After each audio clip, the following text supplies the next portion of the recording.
안녕하세요. 오늘은 11월 7일 공주시 계룡면 화은리 서량 딸기 농장입니다. 여기는 일전에 한번 소개를 해 드렸었는데요. 오늘 다시 또 왔습니다.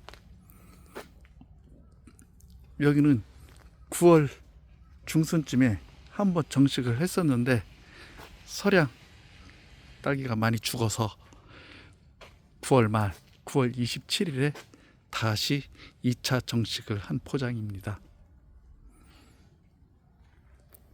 지금 일화방 꽃대가 대부분이 이렇게 다 출려를 하고 있습니다. 리드도 상당히 굵어지고 있고요. 또 잎면적도 그래도 높고 키는 작습니다. 여기가 효소농법으로 하고 있는데요. 지금 현재 동수로는 9동이에요. 면적은 한 7동 면적이라고 하는데 동수로는 9동입니다. 여기는 매주 효소 한 병씩 들어가고 있습니다. 전체에. 9월 27일 정식했으니까 대략 한 40일 정도 됐습니다. 정식한 지. 그런데 더 하나 웃긴 것은 이 꽃대가 일화방에 있는데 이화방 꽃대가 지금 나오고 있어요. 이화방 꽃대가 나오고 있어요. 참 이거 먹여 살리기 만만치 않을 것 같습니다. 일화방 꽃대가 지금 이제 비대 시기에 이제 접어드는 것 같은데 이화방 꽃대가 이렇게 또 나오고 있습니다.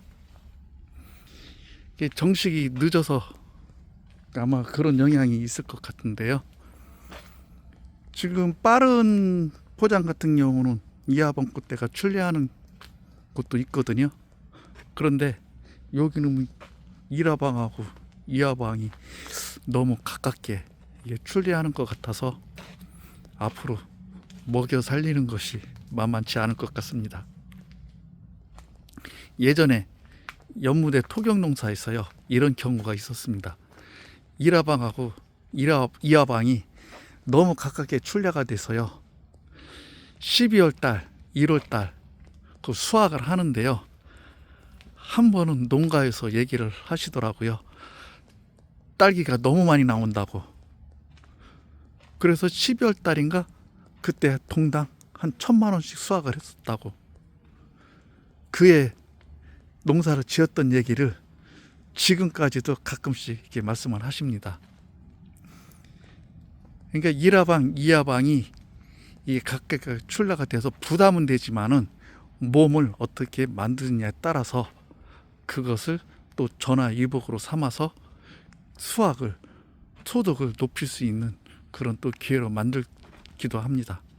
몸을 못 만들면은 오히려 안 좋은 결과가 되겠지만은 몸을 잘 만들어 나가면은 그것이 또한 기회가 되기도 합니다. 여기는 키가 조금 작네요. 여기는 오늘 한번 비료 조정이 아마 또 해야 될 것 같습니다. 제가 일주일마다 오는데요, 이게 작물 초세에 따라서 또 잎 색깔에 따라서 이 작물의 진행 상황을 판단하고서 비료 조정을 합니다. 이씨 조정도 필요하면 하고요. 또 pH도 같이 보고. 사실 작물을 보면요, pH라든가 이씨를 판단할 줄도 알아야 됩니다. 그리고 또한 이 작물에서 질소의 양이 어느 정도 있는지 그것도 판단을 해야 됩니다. 우리가 토양 분석을 하잖아요. 그건 질소의 수치가 아마 190까지 이렇게 나타나는 걸로 알고 있거든요. 예전에 제가 흙을 떠다가 나름대로 검사를 많이 해봤습니다. 사무실에서요. 그런 경험으로 그래서 그런지 작물을 보면 대체적으로 이씨를 판단할 수도 있고 pH도 판단할 수도 있고 또 질소 양이 대략 어느 정도인지 뭐 정확한 수치까지야 뭐 알 수는 없지만은 그래도 대략적으로 EC, pH, 질소, 양 요런 정도는 예전에 참 토양 분석을 많이 해봐서요 그런 감각은 있습니다. 그래서 여기 정도면요 질소 양이 아직도 부족합니다. 사실은 질소 수치를 보면요 아직도 미미해요. 많이 공급이 되어져야 합니다. 그런데 한꺼번에 또 넣고 싶다고 해서 비료 양을 증가시킬 수가 없잖아요. 그때그때 따라서 같이 잘 흡수될 수 있는 자재도 함께 넣어야 되고 그릇에 흡수될 수 있는 그릇의 크기를 또한 소화를 감당할 만한 그런 양을 꾸준하게 넣어주는 것이 중요하거든요. 그래서 만약에 어떤 포장을 갖다가 우리 작물하고 너무 차이가 많이 난다 했을 때는 최소한 20일 이상은 차이가 난다고 보시면 됩니다. 얘기가 나온 김에 오늘은 질소에 대해서 간략히 소개해 드리겠습니다. 이 다수학 얘기를 참 많이들 하죠. 다수학의 가장 결정적인 요인은 무엇일까요? 저는 질소의 공급량이라고 봅니다. 아마 비료책에도 그런 얘기가 나와 있을 겁니다. 수확량을 결정하는 것은 질소의 양을 얼마만큼 공급하느냐에 달려 있다고. 우리가 공장을 예로 든다고 하면 질소는 어떤 생산품을 생산하기 위한 재료라고 봅니다. 재료가 제대로 잘 공급이 되어야지만이 생산을 할 수가 있잖아요. 예, 그런 것처럼 질소는 공장의 재료 역할을 합니다. 얼마만큼 재료를 잘 제때제때 공급해 주냐에 따라서 생산품을 많이 잘 생산할 수가 있는 것입니다. 그래서 질소의 가장 큰 역할은 다수학을 하기 위해서는 적정량의 질소 양을 반드시 공급해 줘야 된다. 그것이 가장 중요하다고 봅니다. 여기 질소 수치를 보게 되면요 대략 한 중간 정도밖에 안 돼요. 사실은 한 100 수준. 예, 이 정도면 질소의 형태가 아마 100에서 120 그 사이 정도 되지 않을까 봅니다. 좀 더 초세를 키우려고 하면 130 이상, 140, 150 이렇게까지 질소를 공급을 해줘야 됩니다. 그런데 일반 농가에서는 그런 감각을 갖는다는 것이 쉽지가 않거든요. 이런 감각을 키우려면 토양 분석이라든가 이런 것을 자기가 본인이 많이 해봐야 작물하고 비교해 가면서 그 데이터를 검증을 해봐야 감각이 생깁니다. 이 작물을 보면서 대략 EC가 어느 정도인지 또 pH가 어느 정도인지 질소가 어느 정도인지 이런 것을 파악할 수 있다고 하면 작물 관리하는데 훨씬 더 도움이 되지 않을까요?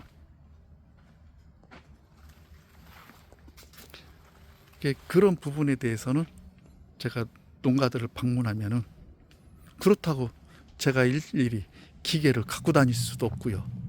그때그때 빨리빨리 작물을 판단해서 거기에 대응을 해주는 것이 가장 중요합니다.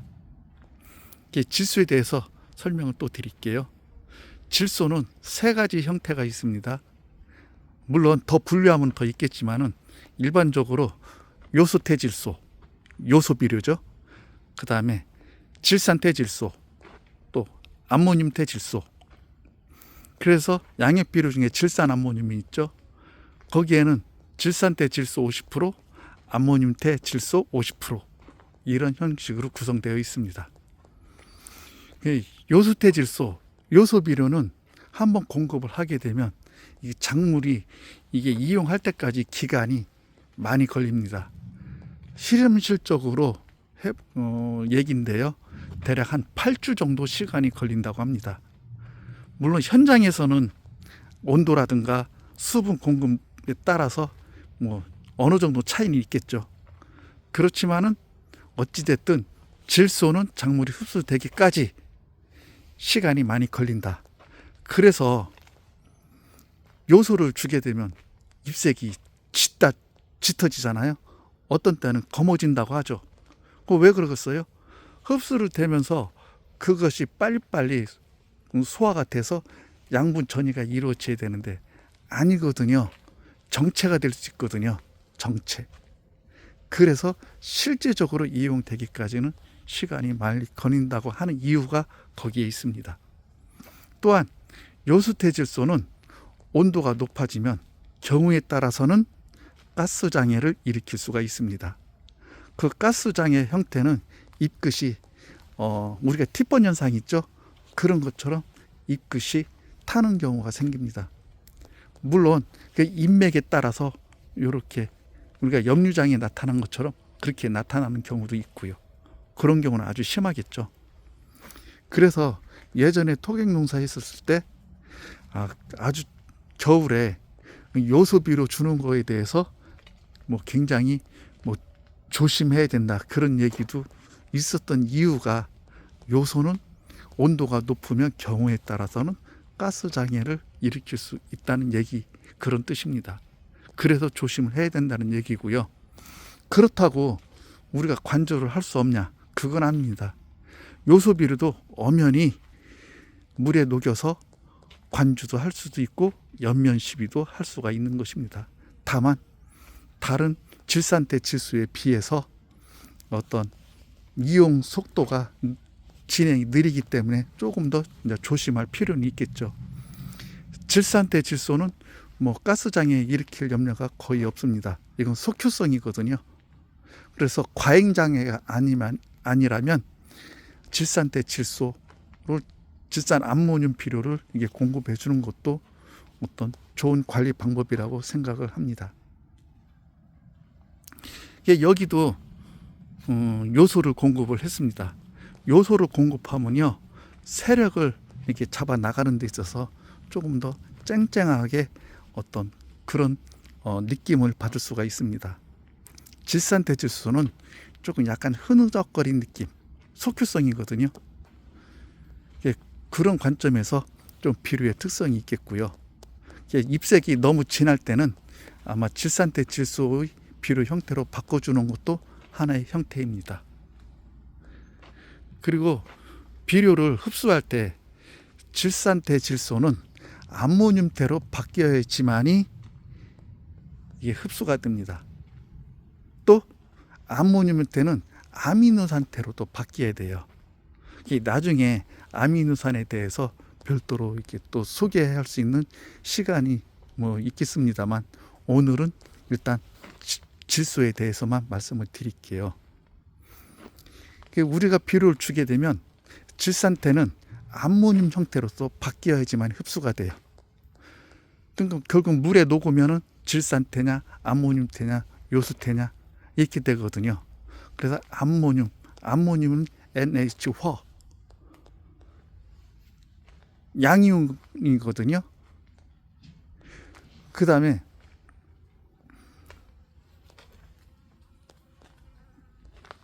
또 질산태질소하고 암모늄태 흡수 비율을 보게 되면 대략적으로 9대 1이나 8대 2 정도 질산태질소가 훨씬 더 많이 흡수가 됩니다.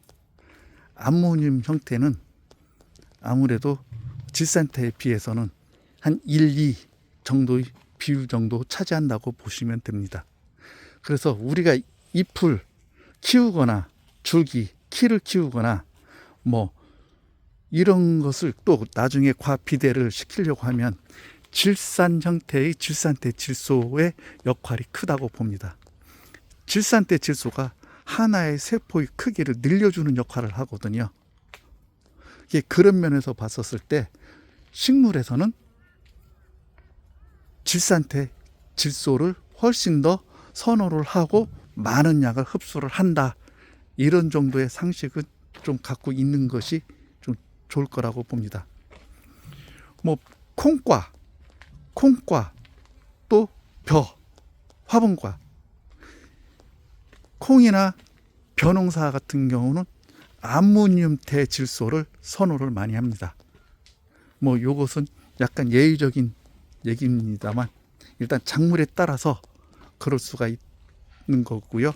대부분의 식물에서는 질산태의 질소가 암모늄태보다 훨씬 더 선호를 하고 많이 공급이 되어져야 된다. 뭐 이런 것을 좀 아시면 좋겠습니다.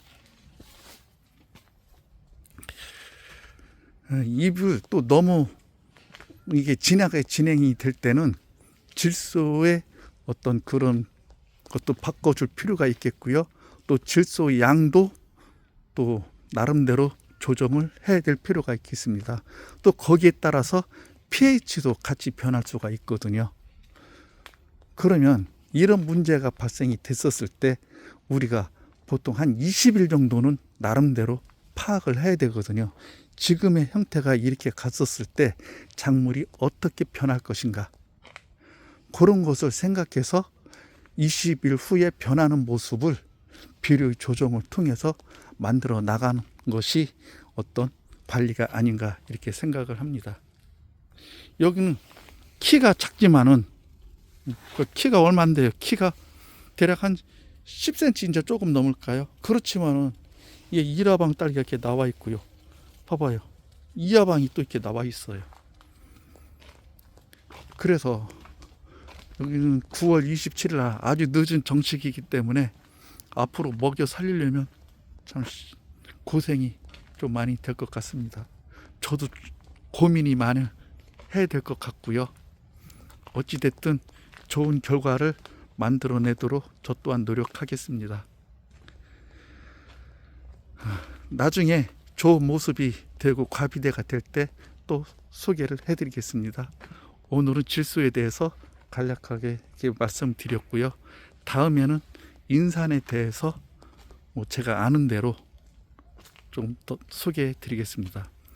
질소, 인산, 카리, 칼슘, 마그네슘, 나름대로 이런 비료에 대해서 조금 더 깊이 우리가 책에서 배우는 것보다도 작물 관리에 좀 더 필요한 이런 실제적인 그런 지식이 또 깊이가 있으면 작물 관리에 훨씬 더 좀 도움이 되지 않을까 생각합니다.